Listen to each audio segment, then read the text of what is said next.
Hi, I'm Tim. Welcome to our channel, and thanks for logging on. Today, we're discussing the IWC Portuguese Regulator Tourbillion, reference 5446-03.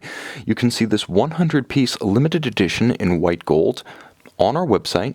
Buy it there, subscribe to our YouTube channel if you enjoy these videos right here, and please click on that card in the upper right hand corner of the screen at any time during this video to see our full sales listing for this watch, with additional accessories included in the sale, high resolution images for your desktop, and naturally complete pricing details for this white gold 100-piece limited edition flying tourbillon regulator.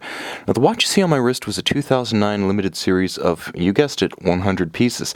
Visually spectacular, it's actually a treat to wear even on a small wrist. The ergonomics are superb. Now the Portuguese, traditionally large, is here rendered in a 43mm round case. That's not inclusive of the crown, and that's across the case from what would normally be 3 to what would normally be 9.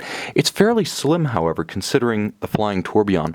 Only 12mm thick, it does have a concave sloped bezel that allows it to easily slide underneath even a fairly tight dress cuff. From lug to lug, the watch is a fairly compact 51mm, and I say fairly compact because one might expect a 43mm watch to measure up to 55mm across the wrist. Here, I would say the watch will wear well on a wrist as small as 14.5 centimeters in circumference. Once more, my wrist is 16 in circumference. For reference, the watch is hefty. It feels like a large white gold timepiece, aided and abetted by the fact that it's equipped with a full white gold deployant clasp, physically substantial. It's also a nice luxury for those who like to have a looser watch on the wrist, so if you wear your large watch loose, you need a counterbalance on the bottom to prevent it from moving around or capsizing like a sailboat on your wrist. You get that with the heavy clasp.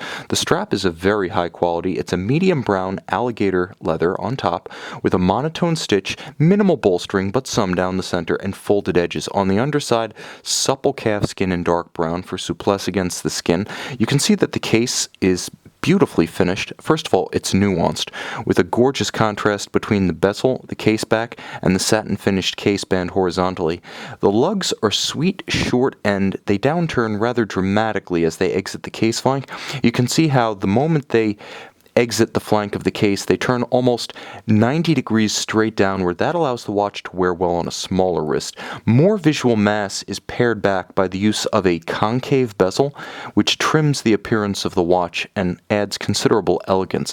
Look at it head-on, however, and the case blends away almost into a white gold halo, with the dial taking pride of place, and no doubt why. It is spectacular. Now, traditionally, the Portuguese has been all about a big case and an expansive dial, but here we get another nuance, or perhaps I should say a nuance in terms of aesthetics and engineering, as the flying tourbillon with no upper bridge takes the place of the index at 9 o'clock. Now you'll note IWC uses exclusively flying tourbillon, and the finish is exquisite. Hand-rounded anglage across the entirety of the delicate tourbillon cage. It rewards close viewing with a loop, and it has a beautiful metallic chapter ring about its aperture. Outboard, a traditional railroad track traced by an immense broadsword minute hand. It's so long that when you look at it closely, you can actually see the minute hand moving in real time. Sub-seconds, a Portuguese tradition, but this one being a regulator, we break hours, minutes, and seconds up into separate displays, and it's important to note how rare it is to see a separate constant seconds display on a tourbillon watch, as the tourbillon carriage itself, especially when it's a 1-minute tourbillon, usually takes over that duty. The grayscale tones of the watch are gorgeous, and they beautifully complement each other. Turn the watch over, and now you can see the reverse side of the caliber. The caliber is IWC manufacturer caliber 98845. It's based on a pocket watch architecture, and you can see a little bit of that in the 3/4 style bridge, the easy tracing of power transmission from the crown to the crown wheel. You can see the ratchet wheel atop the mainspring barrel retained by the click in its click spring. Now you can see the train, the center wheel, third wheel, fourth wheel. You can see the well, it's not precisely the escape wheel in this case because the escapement is on the carriage. What would conventionally be the escape wheel becomes a sort of fifth wheel in the train, and then you have the tourbillon carriage, which pivots on ball bearings beneath a batwing full balance bridge, and that's an extraordinary refinement on a pocket watch-based caliber, not something frequently seen. It's distinctive of these IWC tourbillon. Now you can see it's a 25-joule manually wound caliber.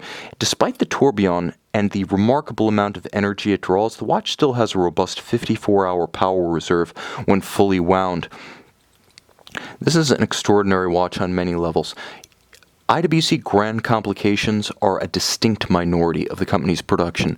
Most of the watches made by IWC will be standard Portuguese, especially the Portuguese automatic chrono 3714, or pilot's watches, or aqua timers. You'll see more Portofinos and Da Vincis than you'll see Grand Complications, and yet if you were to order an IWC Grand Complication, you would want it on IWC's largest and most legendary canvas. You would want a Portuguese flying tourbillon, and that's precisely what we have here. See and purchase this reference 5446-03 on our website.